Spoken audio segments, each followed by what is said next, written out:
The cabin filter is located behind the glove box. Open the glove box. Remove the dampener cord from the glove box.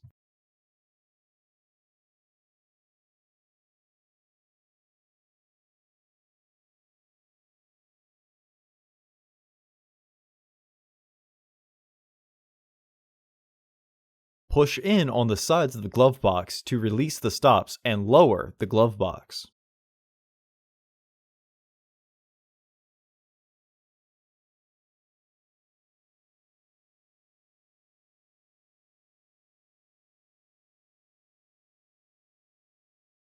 Unclip and remove the filter housing door.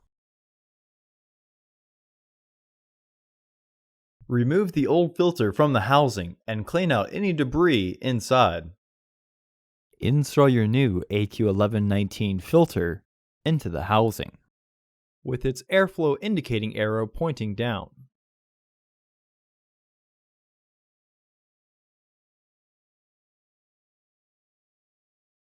Reinstall the filter housing door.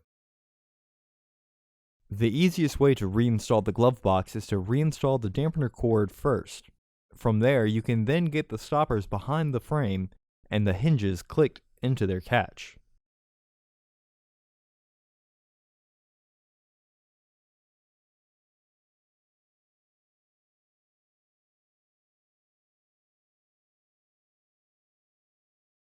Close the glove box.